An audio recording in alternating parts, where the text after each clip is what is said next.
Hey everyone, this is Andy Melbuff, and in this video we're going to take a look at creating polygons in the full screen graphing calculator in Desmos Activity Builder.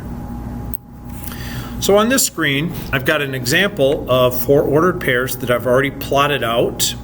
And those four ordered pairs are separated with commas here, and you can see it's basically representing a scatter plot here. Now if I wanted to make a polygon out of those four ordered pairs, what I can do is simply this. In box number 2 I can type polygon in front, but I need to enclose all four of those in parentheses. Once I put them in parentheses, you'll see over here I now have a four-sided quadrilateral, and unfortunately those points aren't available to me there anymore unless I were to do something different. If I want my labels, my X and Y coordinates, to show up in the polygon, here's what we can do. I'm going to do something similar here. I'm going to use those same four ordered pairs, but I'm going to make a list out of them, meaning I enclose them in square brackets. So I'm calling this particular list A, but you can call it anything you want. And then in the next box down, I'm going to use the word polygon again, and I'll put A in parentheses. And you can see here, as soon as I hit that A, here's my polygon, and the labels all show up here.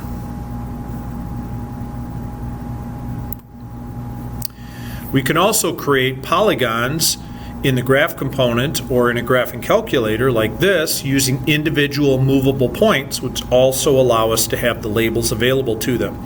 So as you can see here on the left-hand side, I've created 3 points, A, B, and C, and they're movable as indicated by this icon, and they're draggable right over here too. So let me see if I can get this back to where, there we go. We started at 3, 4. So down here in box number 5, I can again use polygon.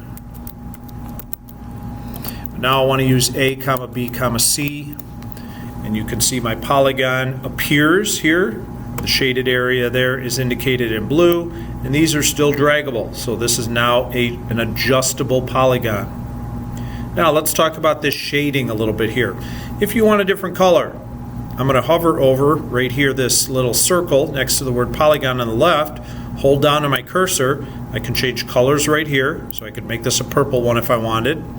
I could also change the outline based on those different types of formatting situations there. I could change the thickness. Notice how it got thicker around the edges. I could change the opacity, which basically makes the shading get a little bit lighter. Let me knock that down to a 0.2, and you can see what I'm talking about there. And that's just the lines. I'm going to put that back to 0.9. I can make the fill in it more pronounced. So there are a variety of options you can have here with your particular polygon. We can also create polygons in a graph component or a full screen graphing calculator using a table of X and Y values.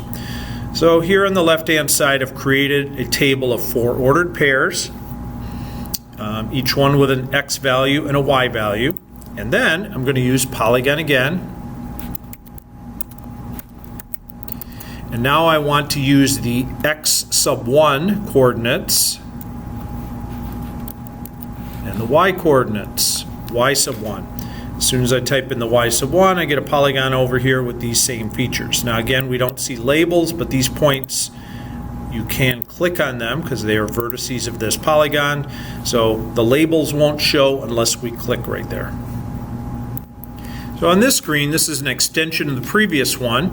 I created a polygon with table values. It's the exact same as the previous one.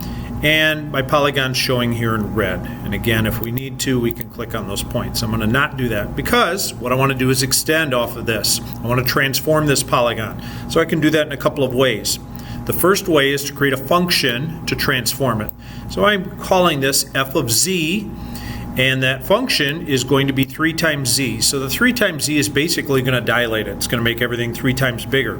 But we can also translate it after dilating by shifting 1 horizontally and 3 vertically. Let's take a look at what that will look like when I turn this on. Notice my polygon feature, I've inserted the f of that same x sub 1 comma y sub 1. So let's take a look at it. So here's my polygon.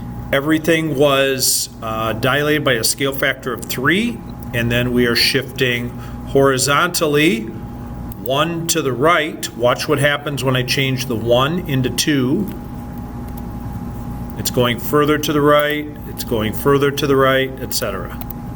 So the 3 means we're shifting up vertically. I'll take the 3 out and make it a 2. It's now going down. I'll put a 4 in it to even higher. So we can dilate and transform horizontally by translating using a function and the polygon tool. So in our last example, if you don't want to build a function to transform your polygon, you can build that transformation right in. So again, this is almost a duplicate of the previous screen. I've got my polygon in red showing there, and then below that in box number 4, we're going to do some transforming. So I made some of this generic and some of it specific. The fact that there's a 2 here being multiplied by the x component and a 2 here being multiplied by the y component, we're dilating by a scale factor of 2. So what's going to happen is this is going to get twice as big. But we can also adjust where it translates. Let's take a look right now with an a value of 1 and a b value of 1, what this looks like. There in green is a polygon that's twice as big as the original red one. Watch what happens as A, which is affecting the x, gets bigger. Notice it's shifting further left. If I want it to shift right, we make A get smaller, and that moves it horizontally in that direction there.